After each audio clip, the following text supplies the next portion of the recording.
జై బాపు, జై భీమ్, జై సంవిధాన్ కార్యక్రమానికి విచ్చేసిన మాజీ పిసిసి అధ్యక్షులు పెద్దలు వి హనుమంతరావు గారికి, అదేవిధంగా minority commission chairman Ubedulla Kotwal గారికి, బాన్మూర్ వెంకట్ గారికి,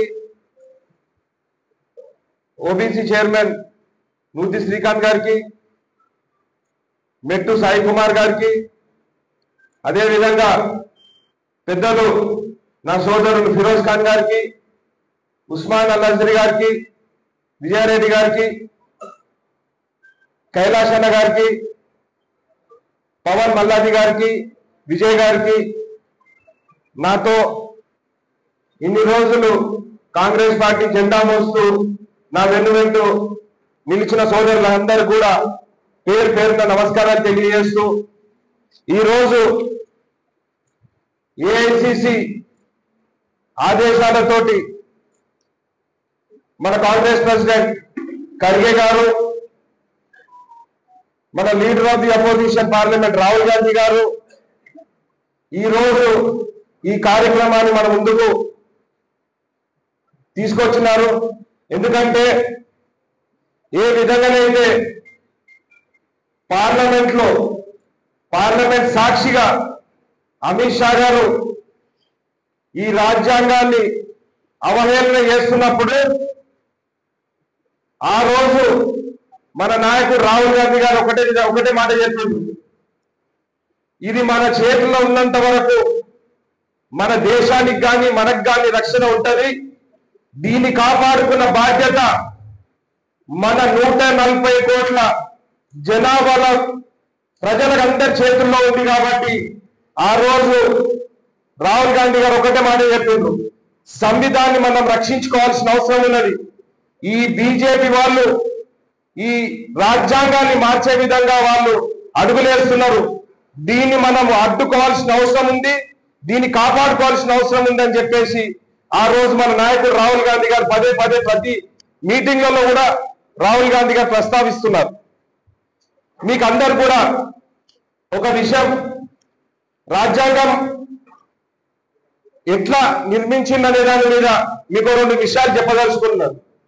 మనకు స్వాతంత్రం రాక మొదలే 1947 కన్నా మొదలే డిసెంబర్ 9, 1946 లో ఆ రోజు ఒక స్పెషల్ అసెంబ్లీ, అంటే పార్లమెంట్ ని ఆ రోజు అసెంబ్లీ అంటుండే, ఒక స్పెషల్ అసెంబ్లీని ఏర్పాటు చేయడం జరిగింది. ఆ స్పెషల్ అసెంబ్లీలో ఆ రోజు ఈ కాన్స్టిట్యూషన్ ఎట్లా నిర్మించాలనే దాని మీద ఆ రోజు ఒక పెద్దల సభ ఏర్పాటు చేయడం జరిగింది. దేశంలో ఉన్న పెద్ద మనుషులందరినీ కూడా ఆ రోజు దాంట్లో ఇంక్లూడ్ చేయడం జరిగింది. చేసిన తర్వాత దానికి చైర్మన్ గా డాక్టర్ రాజేంద్ర ప్రసాద్ గారిని డిసెంబర్ 11 రోజు ఆయన ఎన్నుకోవడం జరిగింది. దాని తర్వాత సుదీర్ఘంగా 3 సంవత్సరాలు నవంబర్ 26, 1949 వరకు దీని గురించి ఆ అసెంబ్లీలో చర్చించడం జరిగింది. ప్రతి ఒక్కరి అభిప్రాయ సేకరణ తీసుకోవడం జరిగింది. దీన్ని అగ్రభాగంలో మన డాక్టర్ బాబాసాహెబ్ అంబేద్కర్ గారు ఉండి ప్రతి ఒక్కరు కూడా వాళ్ళ భావాలు తెలియజేయాలి, వాళ్ళ అన్ని కూడా మనం వినాల్సిన అవసరం ఉందని చెప్పేసి ఆ రోజు ఆ గొప్ప మహనీయుడు ప్రతి ఒక్కరి దగ్గరికి పోయి ప్రతి ఒక్కరితోటి కన్సల్టేషన్ చేసిన తర్వాతనే ఇంత గొప్ప రాజ్యాంగాన్ని ఆ రోజు మనం నిర్మించుకోవడం జరిగింది. ఏదో నాకు అధికారం ఇచ్చేసింది కదా, నేను ఎక్కడో కూర్చొని రాజ్యాంగం రాసి అది నేను దేశానికి రుద్దుతాననే ఉద్దేశంతో ఆ రోజు అంబేద్కర్ గారు ముందుకు రాలేదు. అందరి కన్సల్టేషన్స్ తోటి మనం ఈ రాజ్యాంగాన్ని నిర్మించాలని చెప్పేసి ఆయన ఆ రోజు అందరి మనోభావాలను తెలుసుకొని రాజ్యాంగం రాస్తే ఈ బీజేపీ వాళ్ళు అంటారు అంబేద్కర్ అంబేద్కర్ అంబేద్కర్ అనేందుకు దాని బదులు దేవుణ్ణి గురించి స్మరించుకోండి అని చెప్పి వీళ్ళకు ప్రతి దాంట్లో కూడా రాజకీయం చేయాలి, మనుషుల మధ్యలో విద్వేషాలు తీసుకొచ్చి అధికారం ఎట్లా సాధించాలని చెప్పేసి వాళ్ళకు ఒకటే ఒక ఆశయంతో వాళ్ళ దేశాన్ని వాళ్ళు నడుపుతున్నారు. దీంట్లో ఒకటే మీకు ఒక ఎగ్జాంపుల్ ఇస్తా. ఈ రోజు వాళ్ళు గొప్పగా చెప్పుకునే ఆర్ఎస్ఎస్ కనీసం ఒక 50 సంవత్సరాల వరకు వాళ్ళు జాతీయ జెండాను కూడా వాళ్ళ కార్యాలయం మీద వాళ్ళు ఎగరేయలేదు. అట్లాంటి వాళ్ళని కూడా ఈ రాజ్యాంగం వాళ్ళు రక్షిస్తున్నది. ఈ రాజ్యాంగమే లేకపోతే అట్లాంటి వాళ్ళని తీసి ఎప్పుడో బొక్కలేసి బొక్కలు ఇవ్వబడుతుండే. కాబట్టి మిత్రులారా మీరు అందరు కూడా ఇప్పుడు 75 సంవత్సరాలు అయిపోయింది మనకు కాన్స్టిట్యూషన్ వచ్చి. మీరందరూ కూడా ఇక్కడ ఉన్న వాళ్ళందరూ కూడా ఎవరైనా కాన్స్టిట్యూషన్ చదివినరా అని చెప్పేసి నేను అడుగుతున్నా. ఎందుకంటే మనం ఇది చదవాలి, మనం దీన్ని తెలుసుకోవాలి, మన రాజ్యాంగం మనకి ఏం హక్కులు కలిగేసిందని చెప్పేసి మనం అందరం కూడా అవగాహన చేసుకున్న తర్వాతనే మన ప్రజల దగ్గరికి వెళ్తే మన ప్రజలకు కానీ దేశానికి కానీ మన వంతు మన బాధ్యతగా మనం ఏం చేయగలుగుతామని చెప్తాం. ఈ రోజు రాజ్యాంగం ఉంది కాబట్టే ఈ రోజు పార్లమెంట్ వ్యవస్థ కానీ, ఈ రోజు అసెంబ్లీ వ్యవస్థ కానీ, లేకపోతే గ్రామ పంచాయతీ వ్యవస్థ కానీ, ఈ వ్యవస్థలన్నీ కూడా ఈ రోజు ఈ రాజ్యాంగం లోబడినే మనం నిర్మించుకున్నాం. ఈ రోజు మీరు గుర్తించుకోవాలి, ఈ రోజు మన నూతి శ్రీకాంత్ గారు కానీ, లేకపోతే ఉదయదుల్లా కొత్వాల్ గారు కానీ, లేకపోతే ఈ రోజు మన శాసన స్పీకర్ ప్రసాద్ కుమార్ గారు కానీ, మన బట్టి విక్రమార్క గారు కానీ, ఈ రోజు ఈ పదవులన్నీ కూడా వచ్చినాయంటే దానికి కారణం ఈ రాజ్యాంగం. మన మెట్టు సాయి గారు కూడా, నా మిత్రుడు మెట్టు సాయి గారు కూడా, అంటే ఈ రాజ్యాంగం మనకు ఒక రక్షణ కవచం లేకున్నది. ఈ రాజ్యాంగం ఉంటేనే మనకందరు కూడా రక్షణ ఉంటది కాబట్టి మనం ఒక రాజ్యాంగాన్ని నిర్మించుకున్నాం. అదే విధంగా నేను ఒక విషయం చెప్పదలుచుకున్నాను. ఈ రోజు మన నాయకుడు రాహుల్ గాంధీ గారు పదే ఒకటే మాట చెప్పిండ్రు, జిస్కి జిత్తి ఆబాది ఉస్కి ఉత్తి హిస్సేదారి అని ఆ రోజు రాహుల్ గాంధీ గారు చెప్పిండ్రు.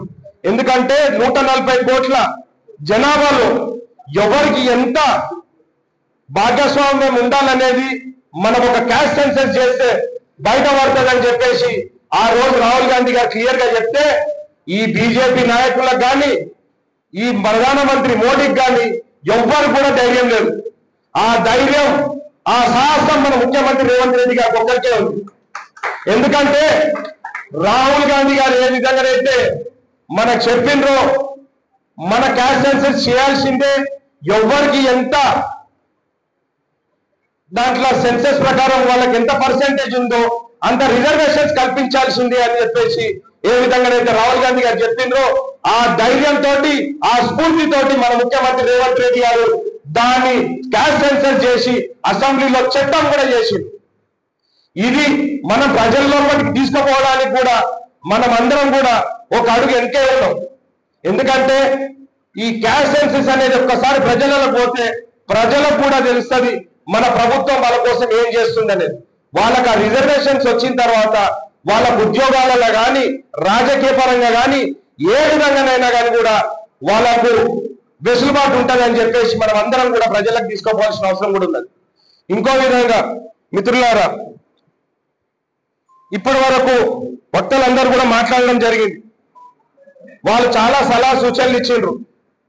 మనం ఏ విధంగానైతే రాహుల్ గాంధీ గారు ఆ రోజు భారత్ జోడో యాత్ర తీసుకొని కన్యాకుమారి నుంచి కాశ్మీర్ వరకు ఆయన పాదయాత్ర చేసి దేశ ప్రజల సమస్యలు కానీ, ప్రతి రాష్ట్రంలో జరుగుతున్న సమస్యలు కానీ ఆయన ప్రజల దగ్గరికి పోయి నేరుగా తెలుసుకోవడం జరిగింది.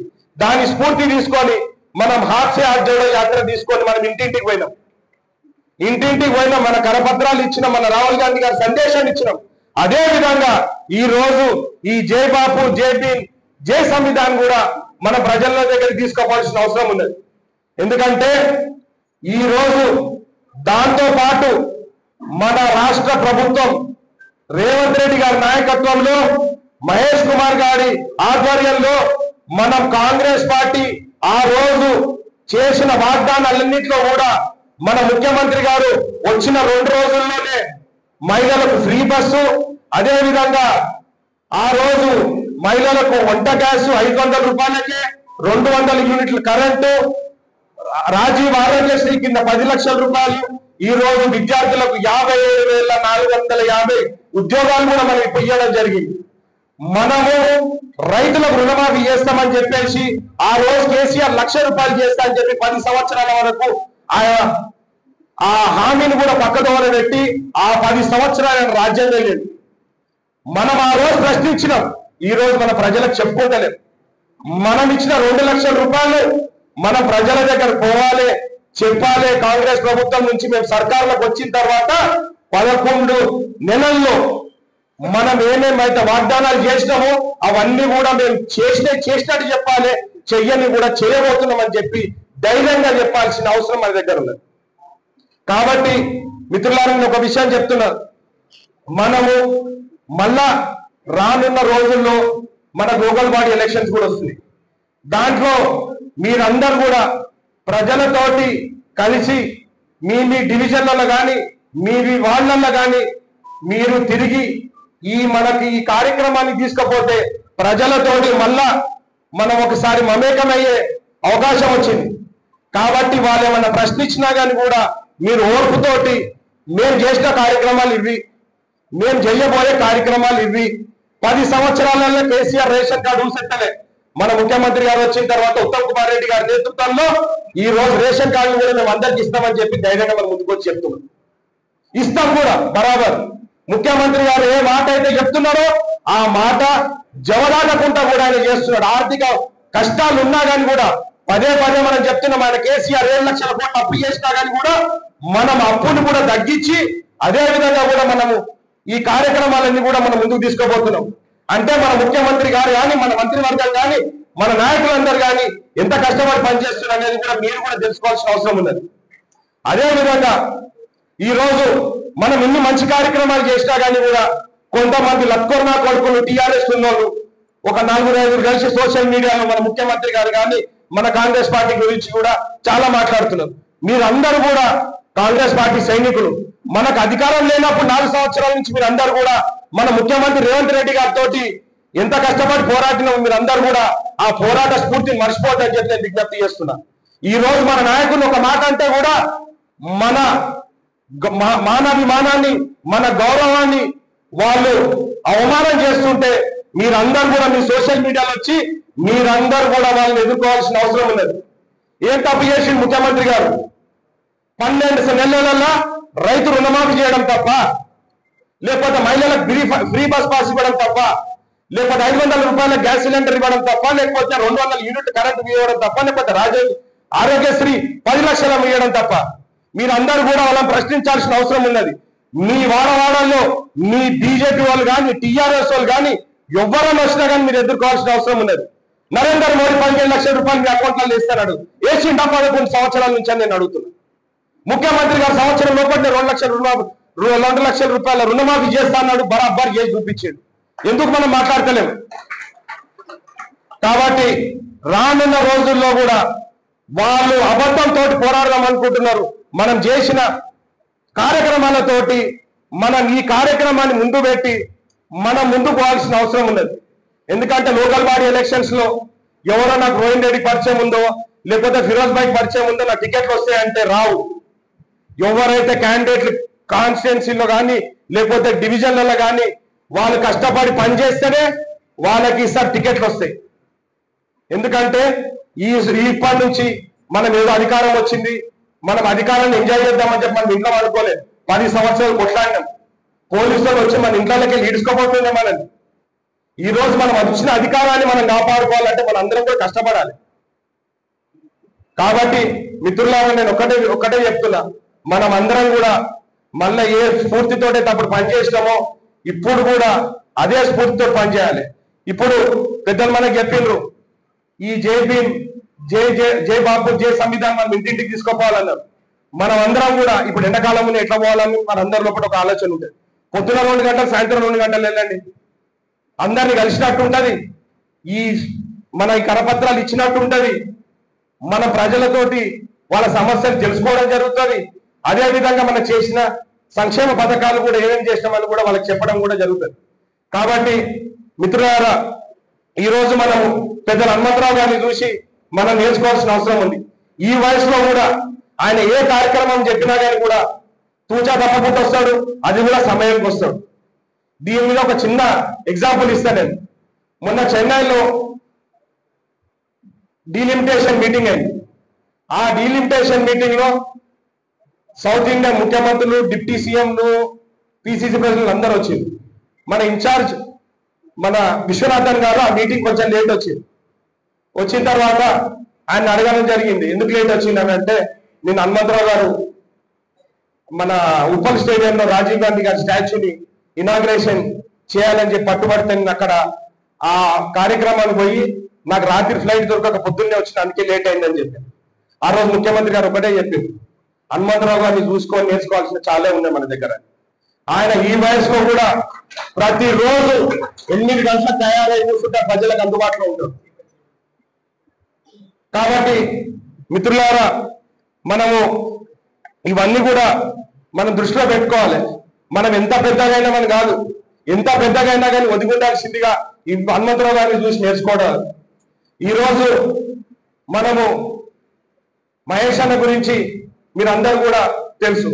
కాంగ్రెస్ పార్టీలో ఒక ఎన్ఎస్యుఐ కార్యకర్తగా ఈ రోజు పిసిసి అధ్యక్షుడిగా అయింది. దానికి కారణం ఏంటంటే పట్టుదల ఒకటి, కండువాన్ని మోసుకుంటూ కాంగ్రెస్ పార్టీకి సేవ చేసింది. ఆ రోజు కాంగ్రెస్ పార్టీ ఆయన గుర్తించి ఆయన పిసిసి అధ్యక్షుడు చేసింది. ఆయన ఆధ్వర్యంలో ఇది మొట్టమొదటి కార్యక్రమం కాబట్టి మనం అందరం కూడా దీన్ని చాలా పెద్ద ఎత్తున విజయవంతం చేయాల్సిందిగా మేము మీ అందరూ కూడా విజ్ఞప్తి చేస్తూ, అదేవిధంగా మీరు మీ డివిజన్లలో మీరు ప్రోగ్రామ్ చేసినప్పుడు మనకు అధికారం ఉన్నది, మనం ఇష్టం వచ్చినట్టు చేస్తున్నట్టు కాకుండా మనం కూడా రాజ్యాంగాన్ని గౌరవిస్తూ పోలీస్ పర్మిషన్ తీసుకోవాలి. ఇంకొకటి, రంజాన్ మహిళ నడుస్తుంది కాబట్టి మైక్ సిస్టంలో అన్ని కూడా నమాజ్ చేసే టైంలో మీరు పెట్టకుండా మీరు అందరు ఇంటింటికి వెళ్ళండి, అందరినీ కలవండి. మనకు దశ దిశ ఇస్తానికి ఈ రోజు మన దగ్గర 4 కోఆర్డినేటర్లు ఉన్నారు. ఉబేదుల్లా కోట్వాల్ గారు సీనియర్, వారు అంబర్పేట నియోజకవర్గానికి, అదే సౌజన్య గారు కార్వార్, ఇంకా నాంపల్లి కాన్స్టిట్యున్సీకి, కేతూరు వెంకటేష్ గారు వచ్చి ఖైరతాబాద్ నియోజకవర్గం, అదే కైలాసాన్ని వచ్చేసి గోశామల్ నియోజకవర్గానికి ఉన్నారు. కాబట్టి మీకు ఏ సమస్యలు ఉన్నా కానీ కూడా వాళ్ళతోటి నేరుగా మీరు కాంటాక్ట్ చేయాల్సిందిగా అవసరం ఉన్నది. మీ నాయకులు, మీ కోఆర్డినేటర్లు, మేమందరం కూడా మీతో ఉంటాము. కాబట్టి నేను ఒక్కటే విజ్ఞప్తి చేస్తున్నా, మన రాజ్యాంగాన్ని కాపాడుకుంటేనే మన భవిష్యత్తు ఉంటది. మనకు రాబోయే తరాలకు కూడా ఈ కాన్స్టిట్యూషన్ గురించి మనము చెప్పాల్సిన అవసరం ఉంది. కాబట్టి ఈ కార్యక్రమానికి మీరు అందరు విచ్చేసినందుకు మీకు అందరు కూడా పేరు పేరున ధన్యవాదాలు తెలియజేస్తూ, ఇప్పుడు పెద్దలు వి హనుమంతరావు గారిని మాట్లాడాల్సిందిగా విజ్ఞప్తి చేస్తున్నా.